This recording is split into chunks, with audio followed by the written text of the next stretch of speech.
Welcome back to another video, and in this video it's a very sad video because one of my favorite brokerage, Voyager, has pretty much went the route of Celsius as far as stopping withdrawal, and I'm pretty sure other exchanges slash brokerages would do the same due to liquidity, due to the current market conditions, and also due to the fact that a lot of these exchanges in general have been operating similar to banks. Basically, they were doing fractional reserves and they was lending a lot of their assets out, and the people who was buying on those platforms and chose not to withdraw it with the hopes of interest and getting some type of yield had their assets on there, and unfortunately now everything just fell apart. We have to be honest with ourselves. A few days ago, Voyager made an announcement, but at that point, most of us should have realized that it doesn't sound good. Anytime anyone says everything is okay, there's a chance that it's not okay. Almost all the time it's not okay. That's when you have to start making a plan B. And I'm pretty sure most people did. However, some people did not, and they're now stuck. Now, what do I think? I think Voyager will give people their money back or their assets back at some point. However, the brokerage itself is pretty much dead because everyone's going to pull out. And this is a reason why you hear some maxis, you hear Bitcoin maxis saying a lot, not your keys, not your coins. This is exactly why. Because if you would have bought assets on Voyager and moved it off of Voyager, it would have been no problem, especially much earlier. It might have taken a week, but it would have moved off before, if you would have did this like 2 weeks ago, or especially after the lunar collapse. That should have been a sign for most people that the system is going down. However, some of us thought it was an inside job with the whole lunar mess. They thought it was a do Quan scheme. A lot of people didn't realize that this was a tidal wave, a tsunami that was coming to crypto, and they just sat there and laughed instead of taking action. And a lot of people took action. And like me personally, I've been in Voyager since last year. However, since January of this year, I pretty much moved all my assets off of Voyager, the ones that I could move, and the other ones I sold, and then I transferred the UST or the USDC, which one was the cheapest to transfer at the time. I moved right over to private wallets because I learned that the yield was not worth it. That was from January. To me, the saddest part is the debit card. I never got my debit card, basically because I'm pretty sure I didn't get it because I didn't have any assets on there. I was on the waiting list, but then I took all my assets off. Then I've always been on the waiting list, and I really wasn't planning on using the debit card because I have other cards that give Bitcoin and all that stuff. So I wasn't going to plan to use the debit card. But people who put money on a debit card, put thousands of dollars so they can get that VGX token as a reward, all that money you put on there and the bills you plan on paying with that, all that is frozen because the debit card will not work anymore until they have this whole thing figured out. But like I said, once they get it figured out, people's going to take their money off. They're going to take their money off. I do hear people say that the reason why Voyager is in this position because people start taking their coins off.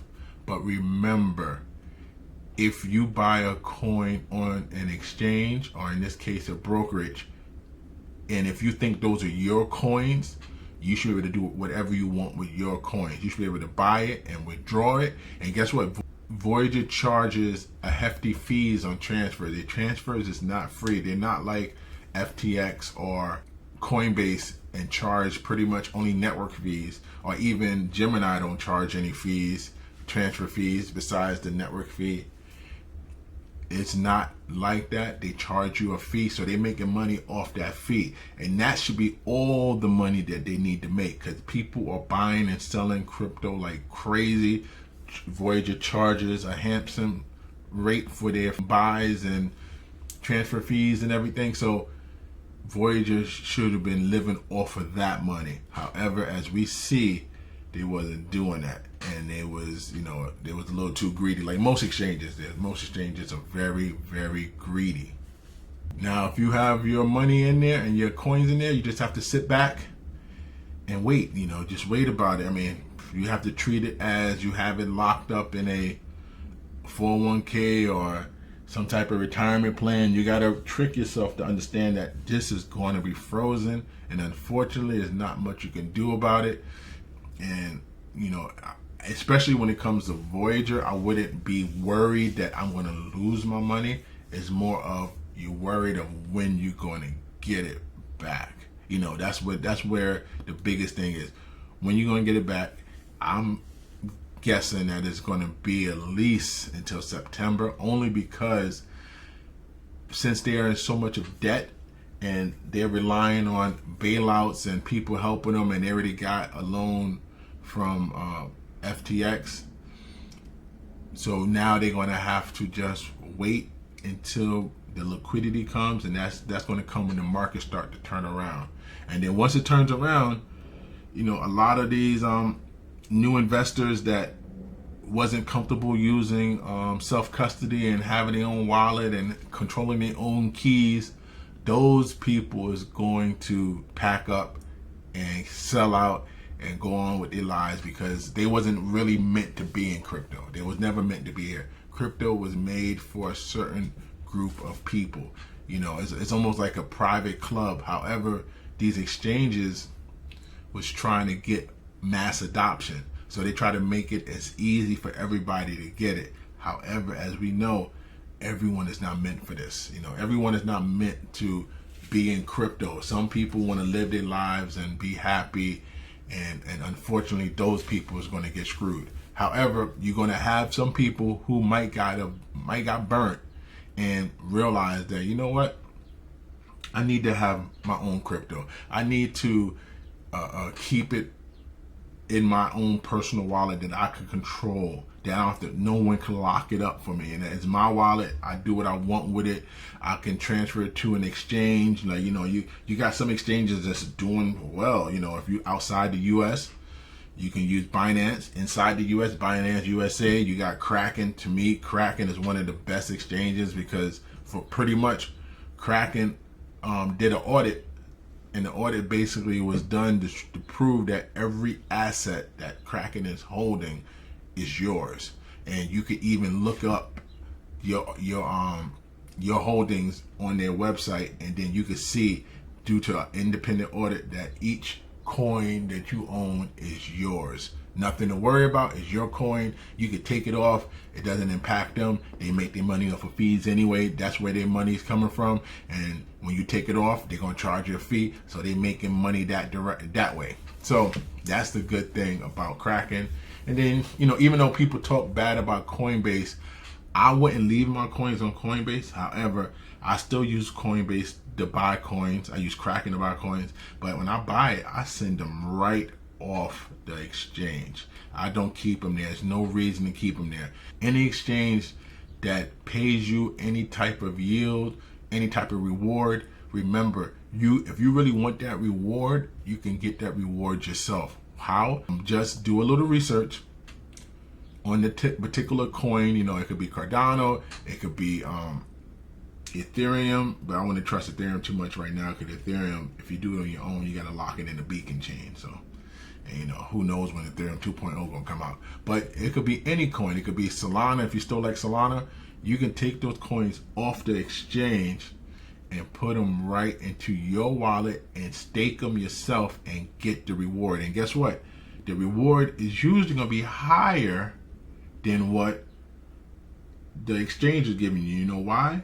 Because you getting it directly. The exchange is going to get their cut out of it. So you always want to do it yourself, and don't rely on an exchange to give you a reward.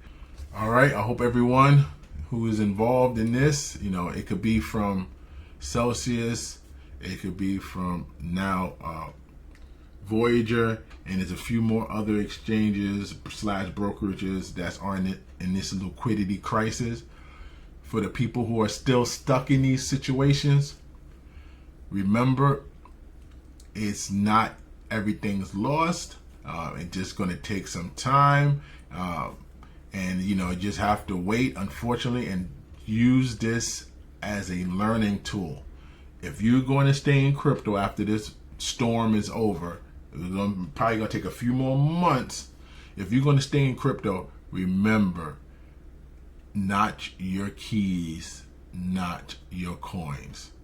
You hear that 100 times, people tired of hearing it, but these are the reasons why people say not your keys, not your coins. The crypto itself is not going down. Crypto, you know, of course you have some projects and that's not going to come back. That's just how it goes. A lot of these projects was garbage anyway, but the good projects is not going anywhere.